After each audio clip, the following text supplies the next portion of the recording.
শিৱসাগৰৰ চাই প্ৰেমীসকলৰ বাবে এটা ভাল খবৰ। কাৰক চাহৰ সোৱাদ ল'বলৈ এতিয়াৰ পৰা আপুনি আৰু মই যোৰহাট ডিব্ৰুগড় তিয়ক যোৱাৰ দৰকাৰ নাই। শিৱসাগৰৰ মাজমজিয়াতে মানে HTCৰ নিচেই সমীপতে নতুনকৈ খোলা কাৰক চাহৰ আউটলেটখনত আপোনালোকে পাই যাব বিভিন্ন ধৰণৰ চাহ, তাকো মাত্ৰ 20 টকাৰ পৰা।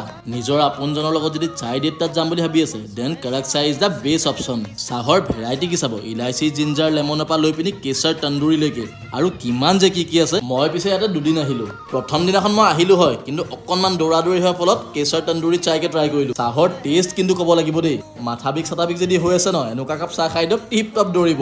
ইয়াতে পিছে অকল চাই বুলি নহয় দেই, কফি, কোল্ড কফি আৰু চেকৰো অপশ্যন আছে। তাৰ পাছৰ দিনাখন কিন্তু মই অকল খাম বুলি আহিছিলো। মেগী, চেণ্ডউইচ, পাস্তা চব এফালৰ পৰা ট্ৰাই কৰি গলো। ভেজিটেৰিয়ানবোৰৰ কাৰণে কিন্তু paneer pizza is the best option. আৰু যিহেতু সেইদিনা সোমবাৰ আছিলে, ময়ো পনীৰ পিজ্জাকে ট্ৰাই কৰিলো। বেষ্ট অফ অল আপোনালোকে ইয়াৰ মেগী আৰু পিজ্জাটো নিশ্চয় ট্ৰাই কৰিব দেই। বৰ বেছি এটা কৈ নাথাকো, কাৰক চাহ আহক, এবাৰ খাই যাওক। লোকেশ্যন আৰু ফোন নম্বৰ স্ক্ৰীনত দি থোৱা আছে।